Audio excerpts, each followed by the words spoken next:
العوافي يا جماعة, and welcome to another episode of تعال اتمشى مع Brian or اتمشى مع Brian. Before I get started with today's topic or today's conversation, I genuinely want to send out my love and appreciation to every single one of you who's listening to this, to everyone who's genuinely supported this venture that I'm going on and encouraged me in all of its aspects, whether it's through listening, through reacting, or even just giving me your opinion on what we could fix or what we could change about that podcast. And like I said, I appreciate that very much, and I want to thank you guys for your support. And now we're gonna move on to the topic of the day. I think the topic of the day is, I don't know, I wouldn't say controversial, but it's got its pros and cons. And the thing we're going to be talking about today is video games and just how I see them and what they kind of mean to me. And hopefully that will kind of awaken the curiosity inside you to also delve into something like this. Because I know a lot of people out there, they hear video games and immediately the first thing that comes to mind is maybe childish or juvenile or something that kids do. But that's as far from the reality of video games as you could be. Because the reality of it is that video games as a genre are an art form that's just as complicated and just as beautiful and requires just as much work as movies, as music, and sometimes even more. Movies has set design and still frames. Music has recording instruments, but video games themselves, the creation of something like this requires the story, requires the gameplay, requires the coding for the game, requires the modeling of the environment, and it's a massive undertaking to create a video game. Not only create a video game, but creating a memorable one, or some that's just one of the best video games in the world. And I remember when I was in architecture school, I had a friend of mine. His name is Saad. Shout out to Saad if you're listening to this. مشتاق لك قد الدنيا أول شيء. And I remember at one point he delved into the idea of video game modeling and video game architecture. It's actually a kind of subsequent way or path from architecture where you can actually use what you've learned in architecture to actually model 3D environments for games. And it's when you understand what it takes to create a video game, regardless of if it's good or not, you cannot but appreciate the effort that's being put into it and give video games the respect that they deserve, or the people that create them the respect that they deserve for undertaking such a tedious and daunting task, and for them to come out the other end creating something beautiful like games like God of War or Red Dead Redemption or Assassin's Creed or Ghost of Tsushima. You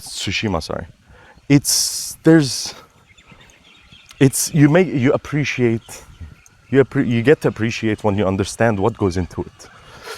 But the thing about video games themselves is that a lot of people, when they, again, and this could be because of the way the world is today and how they're broadcasted, but I think a lot of people, when you say video games, they think of Fortnite or they think of these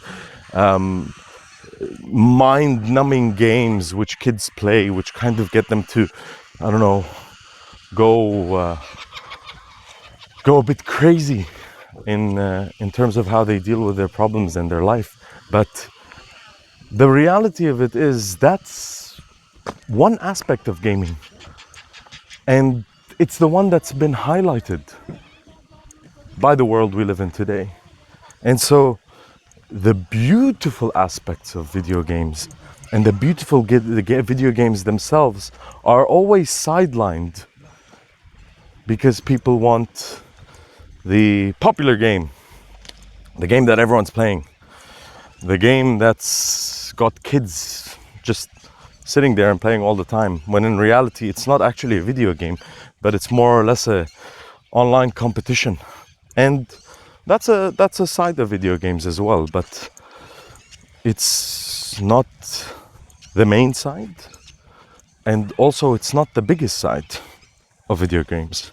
For example, one of the things that I really love about video games is that, like any movie or any act of non-fiction, a video game is a playground for the imagination, where worlds are created and stories are manifested based on things that don't exist in reality. Like the idea of, for example, there's a game called Cyberpunk, which talks about how civilization will be in the future, where humans would be merged with robots, and if you lose an arm, they put a robotic prosthetic in. And the story drives in that, and the aesthetic of the environment everywhere is just into this neo-advanced future where you're getting to witness this, and not only witness this, but also interact in that environment. So the difference between watching a movie and playing a video game is that in watching a movie, your part is a viewer. Meanwhile, in a video game, your part is more interaction. You get to interact with the environment around you and see it. And there's been advancements in technology today just for the sake of video games, creating graphics that are insane with environments and detail, and it when you understand the amount of effort that takes into not only the modeling but the animation and the coding and everything that's put into that environment, even if the environment is not aesthetically pleasing, or the point of that environment is not what you wanted to get to, the fact that you understand the effort that goes into creating this makes you appreciate the effort itself of its creation. And there are and this is talking about advanced video games, but there are just like in movies and in music, the world of video games does not stand on 2 elements or 3 elements, but it has genres and subgenres of different kind of games, whether it's racing games, whether it's shooting games, whether it's action games. So there's something called an RPG game, which means a role-playing game, where you encompass a role. There's sports games like FIFA, which have international competitions around the world, people competing internationally in a video game. And that's one of the many sides of video games. But there's also some video games which are just artistically beautiful. See, a video game doesn't necessarily have to be this big action-packed game. It could be a small, insignificant format of a game. And there's some games out there that are just a work of art. For example, there's games like a game called Cuphead, and a game called Hollow Knight, and a game called Silksong. And these are small, very simple games.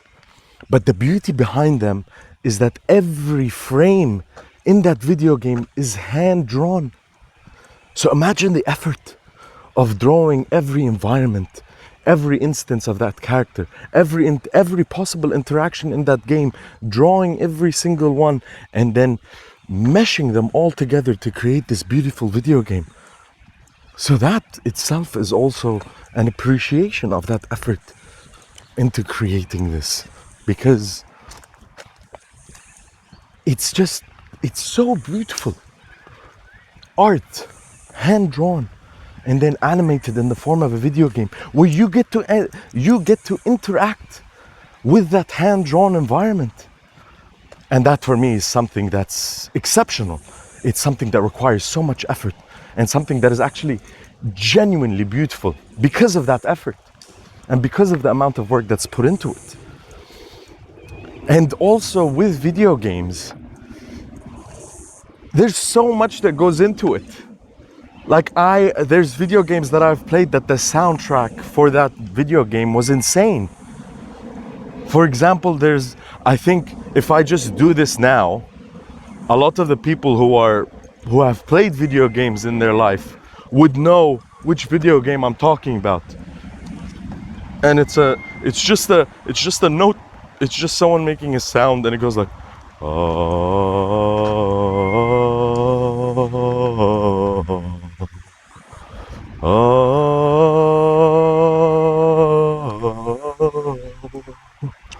And for those of you who don't know, that's a very famous game called Halo.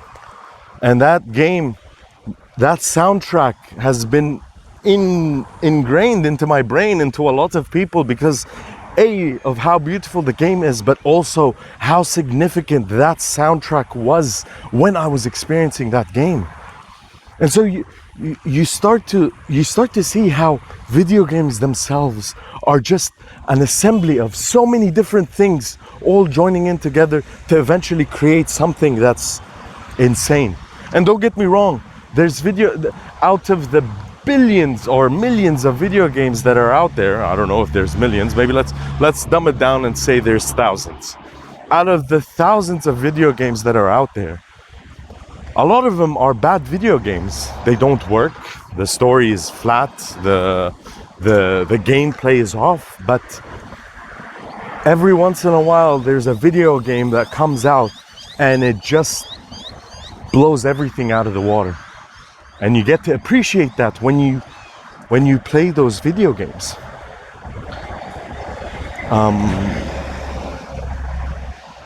But also, one of the things that I really like, this is a personal reason for me of why there's a subgenre or there's a genre of games that I really enjoy.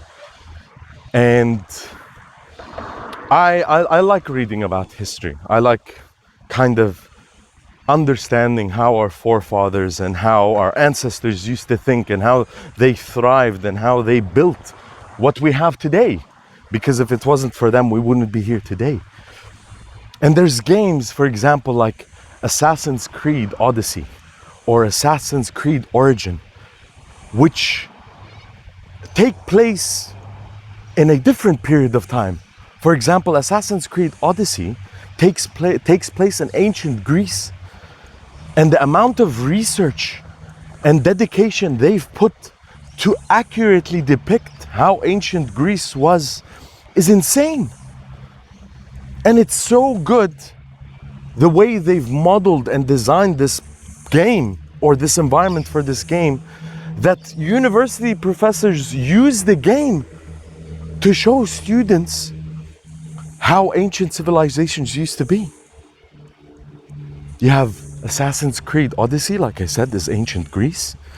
You have Assassin's Creed Origin, which is in ancient Egypt as well. And you get to genuinely kind of interact, even though virtually, even though you're not physically in there, you're visually interacting with a very accurate depiction of how that society was at that time. And that itself is such a beautiful thing, beyond the fact that the game could have a beautiful story or an interesting gameplay or whatever it is. The fact that you could use this medium to transport yourself into the past and genuinely interact with the environment, to see how people used to interact there, how the shops used to be, how the architecture used to be there, how the villages used to be built, how moving around used to go. And it's beautiful because you get to genuinely delve into those environments and understand how they used to run. And that's also one of the things that I really appreciate about video games, is their ability to kind of transport you, not just in a movie sense, not just in a visual sense, but in a very interactive sense. Because that's the thing about video games. The thing that I love about video games is that I think of a video game as like a movie. Everyone watches movies, and there are movies out there that are amazing, great movies. But video games allow you to not only experience the story that the narrator is trying to tell, but to interact in that story, to genuinely feel like you are determining the course of a video game or the course of the story. And that's an amazing thing, to be able to feel like you're part of the tale that's being told rather than a listener to that tale. And it kind of involves emotional investment. You get invested into the story because you genuinely want to see how it goes. You're not watching to see how it goes. You're actually seeing how it goes because you're experiencing it. And I think that's a point for video games that I will always stand by, is their ability to kind of not only transport you into that virtual world, but to also allow you to interact with the environment and determine the course of action that happens in that story. And so no longer are you just a bystander, but a main character, someone that's actually determining how it's going to go. And there's a genre of video games which are usually referred to open world games, which means that there's no linear story that you're supposed to follow, but an open world that you can discover all around with markers and different checkpoints and different parts of the story scattered around this big map. And you could go do the story and follow it all the way through the end, or you could forget the story and go discover your environment, or you could go and do some side missions, for example. And that freedom in that video game, the freedom to determine how the story goes, is kind of like you're in a movie, but with an addition to that movie. And that, I think, is something that's truly beautiful about video games. But I think also one of the things that I really like about video games is that one of the things that video games has taught me is perseverance. You see, in a video game, and no matter what the subgenre is, the only way forward is through adversity. It's through overcoming challenges. It's through fighting enemies. It's through defeating bosses. It's through challenges. It's through failure. It's through trying, failing, and trying again, and failing, and trying to learn and to understand that sometimes you need to try and fail to learn how to overcome something. And that's one of the most important things that video games taught me, is that if a boss, or if there's a big monster that I need to kill in a video game, or a big boss that's there and I need to kill in a video game, first try, guaranteed, gonna be dead in the first 5 minutes, 3 minutes. But then the next time, it's 5 minutes. The time after that, it's 7 minutes. Time after that, oh, nearly got him, he got me at the last second. And the fourth time, or maybe the fifth time or the sixth time, you actually defeat it. And then that sense of achievement for you is way grander, because it wasn't something that was handed to you on a silver platter. You had to try, you had to fail, you had to persevere, and you had to keep going to understand that failure is not the enemy. Failure is the lesson that you learn so that you can get up, try again, and win and succeed. And this doesn't just apply to video games or defeating a boss or doing that. But I think it applies to life today. I think a lot of people don't have this view of fear of failure. They fear failure. But the reality is that you should embrace failure, because failure teaches you more profoundly than anything else in the world today. And video games, or the experience of a video game and how it usually goes, kind of shows you that you can try and fail and try again and fail again and learn and understand what's the way for me to be able to overcome this challenge. And when you use that and you apply it to your life, it makes everything so simple. Instead of being afraid that something isn't perfect or trying it for the first time, it doesn't matter. Just try it. Even if you fail, it's okay, because you learn. And that's very valuable. And that for me is a lesson that I learned from video games themselves. Or kind of, it enforced that lesson in me. Having to walk down a path and experience failure, but know that the only way that I can succeed to get to that point is by failing, and is by learning the lesson that comes through the failure. And video games, like I was saying earlier, is a huge world. There's people out there today that have made careers of video games. They play video games and they stream them online, and they have people watching those streams, and you have people paying to watch people play video games. And some people have gotten so good, like for example, I was talking earlier about FIFA. So FIFA it's an international game. It's based on football. So it's the football game, or for anyone here that's American or whatever, it's soccer, but the reality of it is football. And it's so huge that international tournaments with first prizes being like $2 million. And I know what you're thinking. When you hear something like this, you start to question your life choices and you go, fuck, should I have spent this time doing what I'm doing today, or should I just stayed and played some video games and got really good and then made $2 million? But that's a conversation for another time, obviously.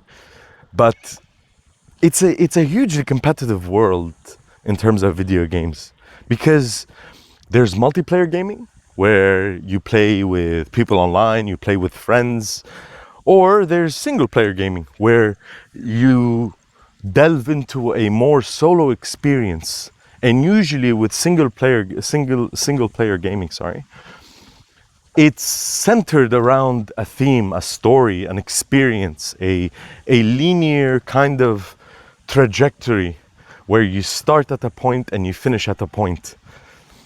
But multiplayer gaming is not that. It's about competition. It's about who's the best. And there's been games today, for example, like Call of Duty or Fortnite or any of those they're called FPS games. So FPS means first person shooter games. And in those first person shooter games, there's a mode where 100 players thrown into the same location at the same time, and survival of the fittest. And there you genuinely see people with skill, genuine skill. And it's sometimes when you see these, some of them are kids, bro. When you see them playing and you look at this and you go like, this is, even if I don't appreciate the art of video games, just seeing them in action makes you like, wow, like that's insane to be able to do that and to get to that point. But that's not done through mere luck. That's also done through perseverance, through constantly losing and training and losing and playing and losing and playing and losing and playing and losing and playing. And I understand there is definitely a bad side to video games, just like there's a bad side to anything in the world today. But the key is to find the balance, not to sit there and just focus on video games for the entirety of your life, but also not to just disregard it because you didn't want to be curious. So I think also a point that I should have mentioned earlier is that one of the things that I would like to get people who are listening to this podcast to do is to be more curious, to experience something and then form an opinion rather than form an opinion without even trying it. And this way, I kind of shed some light on multiple topics, including today's topic, which is video games.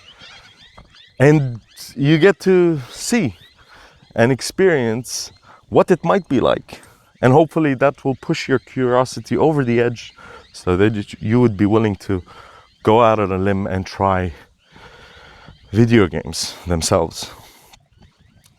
But for me, and this is not talking objectively, this is me talking personally about my experiences with video game and how video games themselves helped me create unbreakable bonds and unforgettable memories. Like when we were kids, my brother and I think I was 15, he was 12. Our auntie bought us a Game Boy. And for those of you who don't know what a Game Boy is, it's a small console, which is kind of like a Sega. You chuck in a cartridge or a game and it's handheld. You can play it wherever, you charge it with a battery. And when we first got ours, we got handed 2 of them when we were kids. I had the blue one, he had the silver one. We'd fight over the games. But more importantly, and the best memories were, and I remember them so vividly, would be when our parents would tell us to go to sleep. And we'd go into our bedroom, sneak under the covers, lower down the volume, and sit there all night trying to finish a game. Or sit there all night trying to beat this boss. And those are memories that will stay with me forever. And it's through this adversary, again, it's through that attempted failure. It wasn't something that I could do by myself. It was something that I failed to do, my brother failed to do, and we had to sit down together and be like, all right, bro, we need to fucking figure out how to end this game and how to finish this game. And that for me is something very special. And it kind of helped me strengthen my bond with my brother. But also another personal experience on video games that for me kind of also will stick with me forever is during COVID. During COVID, we were stuck at home. No one could go out.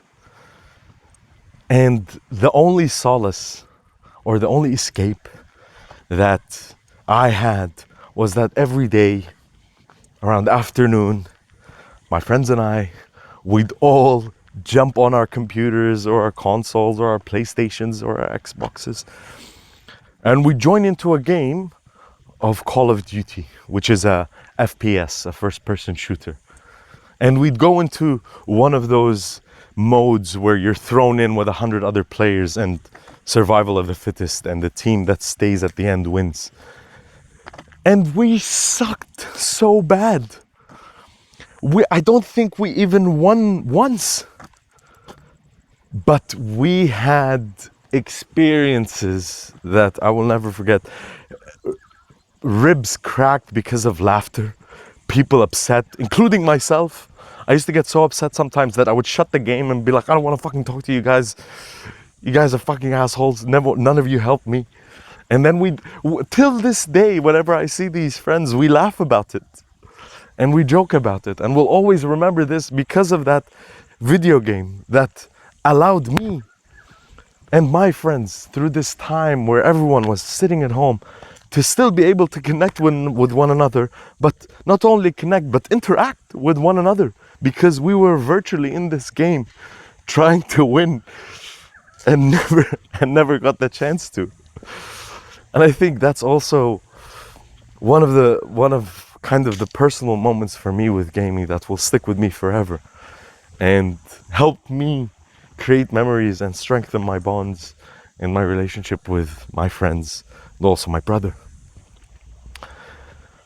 But one of the things that shows, for example, the beauty of video games is that there are a lot of video games that did so well that they turned them into movies. For example, The Witcher. There's a series on Netflix called The Witcher. And for any of you who watched it, you know how amazing of a series it is and how amazing of a story it is. That whole successful TV series is based off a video game called The Witcher. And there's other games. There's so many other games that are like that. And I know some of them are going to come to mind. For example, The Last of Us came out last year, I think, or the year before as a TV series. Huge success. People kept talking about it all the time. And it originated and is based exactly off a video game called The Last of Us. And that's because the effort that's been put in to create the story of this game is insane.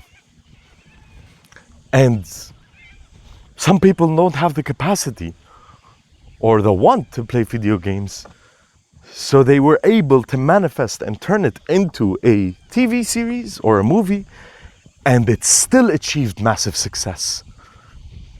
And I think the credit here will always go to the original video game, because if it wasn't for that story and for that effort, the inspiration for the series of the movie or the movie would never have existed. And it's a beautiful world of video games. And the point of me talking about this today is not to get you guys to go and buy PlayStations or PCs or Xboxes and start getting into video games. Some people are just not into it. I love football. Some people hate it. Some people love basketball. I don't like it. Well, I do like basketball. But like I'm saying, the world is consistent of people with different tastes and different opinions. But the point of me talking about video games today is to highlight that if you're curious and you give something a genuine try, not just like a half-assed try, but you actually say, you know what? All right, this has intrigued my curiosity. I'm gonna buy this video game. I'm gonna try it out. And even after you do this, you still might not like it. Maybe at that point you just realize that video games isn't the thing for you. But when you give yourself the chance to experience something before you assume anything about it, you allow yourself to learn. Not just based on, oh, this guy said this or this guy said that, and I think people in general just don't like video games, so I'm not gonna like it. Try it. How do you know you're not gonna like it? I didn't think I'd like sushi. Me personally, when I was a kid, I didn't like eating fish. And whenever I saw sushi, I was like, no, bro. Until I tried it. And then I realized, you know what? Fucking maybe I should just try everything. And that's what I kind of want to invoke into everyone that's listening to this podcast, is that even if it's video games, if it's movie, if it's skateboarding, whatever it is, give it a try. And then sit down and assess what you think of that situation.